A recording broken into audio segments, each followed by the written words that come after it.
Hello guys, big boss പുത്തൻ വിശേഷങ്ങളിലേക്ക് എല്ലാ കുട്ടിക്കാർക്കും സ്വാഗതം. അങ്ങനെ നമ്മുടെ ബിഗ് ബോസിൽ ഇപ്പോൾ പൊയ്ക്കൊണ്ടിരിക്കുന്നത് നമ്മുടെ അനുമോളെ എല്ലാവരും കൂടി വറുത്ത് വറുത്ത് വറുത്ത് ഒരു പരുവമാക്കി.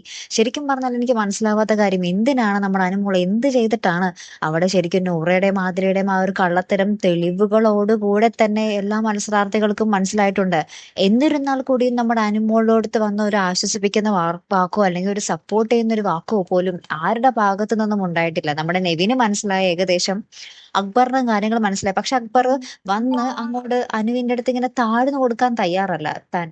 എന്താ പറയാ, തങ്ങളുടെ തെറ്റിദ്ധാരണയായിരുന്നു എന്ന് പറയാനൊന്നും തയ്യാറല്ല. അക്ബറിന്റെ ആ ഒരു സ്റ്റാൻഡിൽ തന്നെ ഇപ്പോഴും നിൽക്കുകയാണ്. ആകെ നെവിൻ മാത്രം എനിക്ക് മനസ്സിലാകാൻ പറ്റി എന്ന് പറഞ്ഞ് നമ്മുടെ അനുവിനെ ചേർത്ത് പിടിക്കുന്നുണ്ട്. നമ്മുടെ നൂറയാണ് പെരുങ്കള്ളി അല്ലെ. ഇപ്പൊ സോഷ്യൽ മീഡിയയിൽ പോയിക്കൊണ്ടിരിക്കുന്നുണ്ട്, നമ്മുടെ ആദിൽ കൊടുത്ത ടിഷ്യൂ പേപ്പർ നമ്മുടെ നൂറ് ആദ്യം പറയുന്നുണ്ട് അതെന്റെ കയ്യിലില്ല, നഷ്ടപ്പെട്ടു പോയിന്ന്. പക്ഷേ അവിടെ കേറി നമ്മുടെ നൂറ ഫസ്റ്റ് ആ പേപ്പർ എടുത്ത് മാറ്റുന്ന രംഗങ്ങൾ ഇപ്പൊ സോഷ്യൽ മീഡിയയിൽ കിടന്ന് ഓടിക്കൊണ്ടിരിക്കുകയാണ്. അത് എപ്പിസോഡിലൊന്നും കാണിച്ചിട്ടില്ല നമ്മളെ.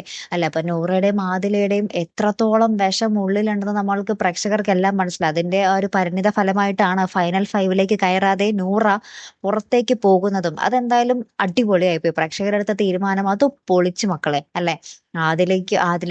ആദിലയുടെയും നൂറയുടെയും കൂടെ അത്രയും എന്താ പറയാ, ഭയങ്കരമായിട്ട് പൊരുതി അവരുടെ അടുത്ത് ഭയങ്കരമായിട്ട് സ്നേഹത്തോടു കൂടി നിന്നൊരു വ്യക്തി തന്നെയാണ് നമ്മുടെ അനുമോള്. അപ്പൊ അനുമോൾക്കെതിരെ ഇങ്ങനെ ഒരു കുത്തിയിട്ട് നമ്മുടെ ആദിലേക്ക് പോകേണ്ട ഒരു കാര്യവും ഇല്ലായിരുന്നു. അത് ഏറ്റുപിടിക്കാൻ നമ്മുടെ നൂറയും കൂടെ കൂടി എന്നുള്ളത് പ്രേക്ഷകർക്ക് ഭയങ്കര അത്ഭുതകരമായിട്ടുള്ള കാര്യമാണ്. ശരിക്കും പറഞ്ഞാൽ ആദിലയും നൂറയും ഒരു നല്ലൊരു ഇമേജ് ആണ് പ്രേക്ഷകരുടെ ഉള്ളിൽ കൊടുത്തു പോകാൻ പോയത്. പക്ഷെ ഏറ്റവും അവസാനം അവർ പഠിക്കൽ കൊണ്ടേ കാലോടച്ച രീതിയിൽ അവരുടെ ആ ഒരു വിഷ സ്വഭാവം മനസ്സിലാക്കിയിട്ട് തന്നെ കേട്ടോ അവരിപ്പോ പുറത്തു പോകാൻ പോകുന്നേ. നമ്മുടെ ആദിലയുടെ പിറകെ നമ്മുടെ നൂറയും ഇപ്പൊ ടാറ്റ ബൈ ബൈ പറഞ്ഞു പോവുകയെ. അതിപ്പോ നമുക്ക് ലൈവിൽ കാണാൻ പറ്റും.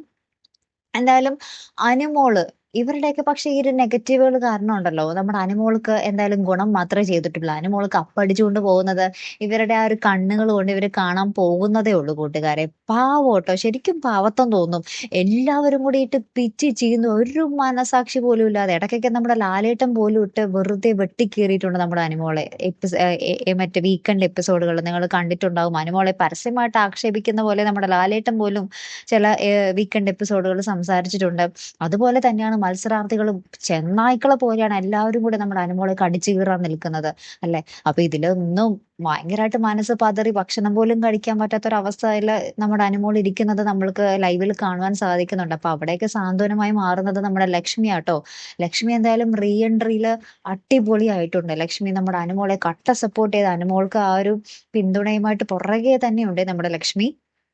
അപ്പൊ അങ്ങനെ എന്തായാലും ഇവരുടെയൊക്കെ പക്ഷേ ഈ ഒരു നെഗറ്റീവ് അടിയും ഈ ഒരു വായിട്ടടിയും കള്ളത്തരമൊക്കെ കാരണം നമ്മുടെ അനുമോൾക്ക് ഗുണം മാത്രമേ ചെയ്തിട്ടുള്ളൂ. നമ്മുടെ അനുമോള് തന്നെ കപ്പടിക്കുമെന്നേ. നമ്മുടെ അനുമോള് എന്താ പറയാ, കപ്പടിച്ചിട്ടേ തിരികെ പോരുള്ളൂ, അല്ലേ കൂട്ടുകാർ. എന്തായാലും ആ ഒരു കിടിലൻ നിമിഷത്തിനായിട്ട് നമുക്ക് കാത്തിരിക്കാം കേട്ടോ. അപ്പൊ അടുത്തൊരു അപ്ഡേറ്റ്സുമായി വരുന്നത് വരയ്ക്കും ഗുഡ് ബൈ.